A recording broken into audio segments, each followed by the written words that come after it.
Hey everyone, I hope you're doing well and staying safe during this time. If you're new here, welcome to the channel. Like I said, thank you so much for checking me out. If you haven't done so, please make sure to hit that subscribe button just right below the video. Cool, thank you so much. I really do appreciate it. And if you're returning, welcome back. Thanks again for your support. I truly do appreciate having you here. And I want to start right here with this very interesting tweet from Crypto Airy. She's quoting a CEO who says the war between legacy and fintech is a phony one. Fintechs are perfectly placed to build the next generation financial services, including through partnerships with providers like Ripple. So this is super interesting because I've seen a lot of people since the Ripple SEC case started automatically assume that a lot of what we're watching is the legacy banking companies and the legacy payment providers using their leverage with government to essentially go after the fintechs to slow them down so the legacy companies would have less competition. Well, this quote right here from this CEO, and he works at Business Cloud, is actually very interesting because he's saying none of this is true at all. He says a lot of these legacy companies actually need the fintechs as much as the fintechs need them. And it makes a ton of sense because these legacy companies have the connection set up. They have all the liquidity, they have all the funds, they have all the partnerships, but they don't have the tech. Each one of these, the fintech and the legacy solutions, have what each other's craves, and therefore a partnership between them makes a lot more sense than one of them trying to run over the other. In a world where they can both work together and both succeed, it makes both companies build stronger businesses and stronger network effects, and I think this is a really great point.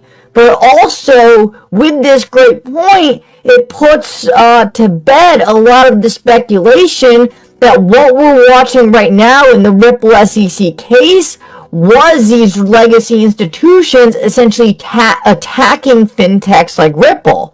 Well, if that's the case, what are we really watching? And I think a start to that has to be what Bill Hinman said, what he believes is a good way to raise funds if you are starting a crypto project. And hopefully my volume is loud enough for this, so just be careful here.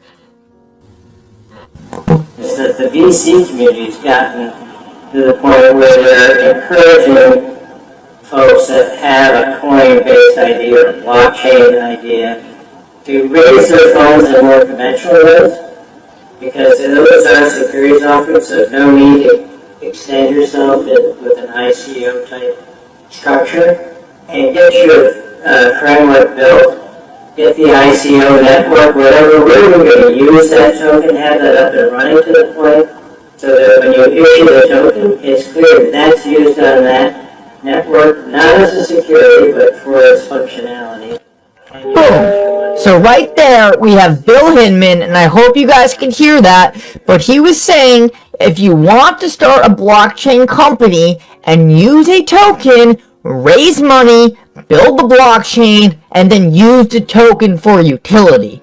Well, who does this sound like? Ripple. This is exactly what Ripple did. Ripple did exactly what Bill Hinman said, and they did it in a way where they used XRP as a utility token and not to fund the blockchain. So with that said, why is the SEC choosing to go after Ripple right now when they had much easier targets? It is very obvious that Ethereum did everything Bill Hinman said not to do.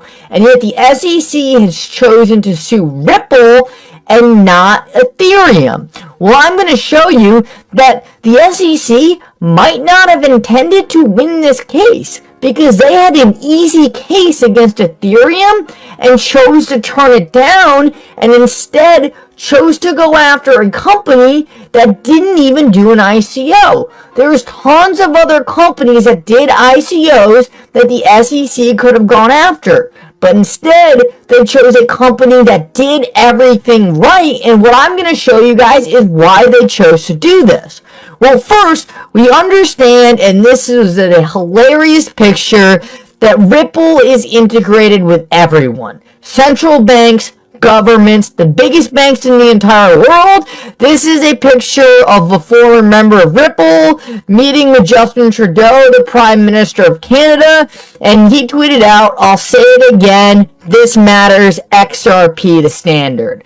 XRP and Ripple are not going anywhere. They were already tied in with the biggest governments, the biggest banks, and had the connections to win any lawsuit, had the funds to fight an organization like the SEC.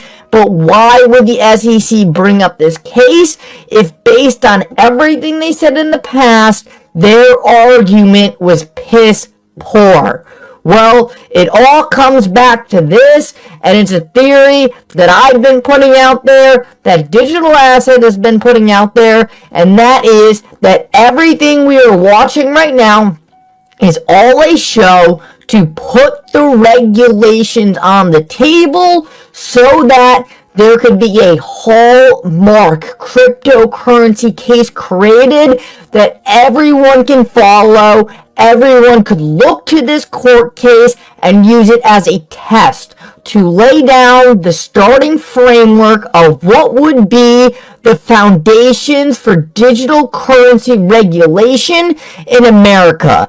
And right here, and if you guys didn't see my video the other day, this I thought was massive. This is an article from 2018 from a lawyer essentially completely predicting the exact Ripple SEC case we are watching right now before any of it happened. This article says Ripple Labs case will address key questions in the cryptocurrency industry, and specifically the question of whether or not assets like Ether, Ripple, and Bitcoin qualify as securities under U.S. securities law.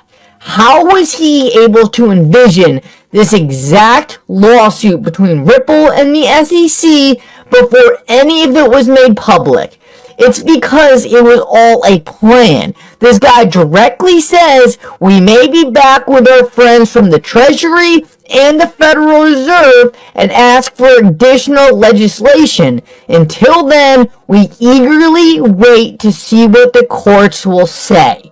What he is directly telling us back in 2018, before any of this happened, before Ripple got sued, before the SEC was even dipping their foot into crypto, he was telling us that there will be a hallmark case to lay down the future of regulations. Once we have this hallmark case that everyone could look to, then different organizations like the Treasury, the Federal Reserve, Congress will use this case and build legislation around it to help guide the market. I tweeted out back in October 23rd of 2021, and OGs of the channel probably remember this, but I tweeted out the SEC lawsuit versus Ripple's sole purpose was to give clarity to the market. The SEC can't choose if an asset is a security or not. They can only enforce securities law already created. With that said, the courts can make something a security, and so can Congress. Unfortunately, Congress is too busy doing nothing to focus on digital assets. So the only way to create law was through the courts. Why can't the SEC just give more Hinman speeches? He only gave market guidance, not clarity.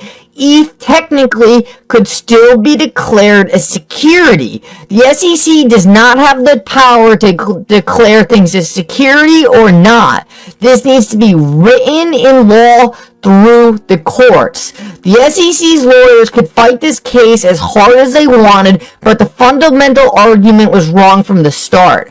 XRP is not a security of Ripple, it's securitized by the XRPL. XRP does not depend on the health of Ripple, it depends on the health of the XRP ledger. Jay Clayton set up this lawsuit, he knew he was going to lose, and then left. This lawsuit was never meant to be won. It was to create clarity in the market. Security or no security, one thing is clear. One thing is clear. This is the Ripple test, and the outcome will define all of crypto.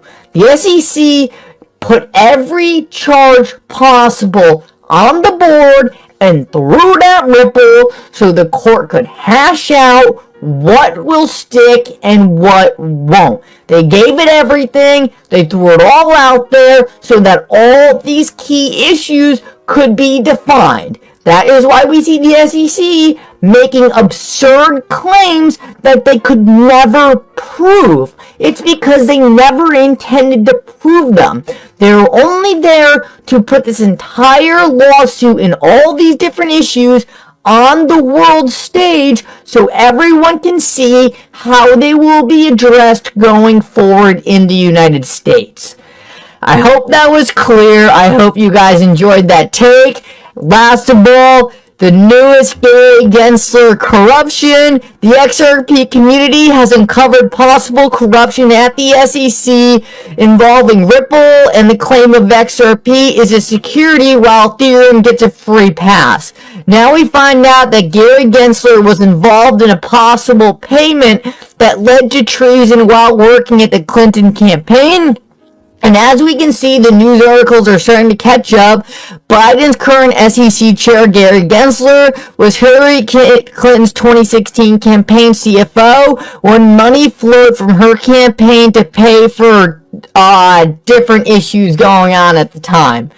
What this means is the walls are closing in on Gary, closing in on the SEC. The more of these issues that come to be, the more pressure Gary's going to have to get different people off his back. It is clear that the Ripple SEC case is nothing more than a show. I'm your guy. I will keep you posted. I'm your advocate. I'll be back on a daily basis, usually multiple times per day, with these videos to keep you updated with everything going on. So, I hope you enjoyed the video. If you haven't done so, make sure to hit that subscribe button. Feel free to share any of my videos with your friends, family, social media, or anybody who may care to listen.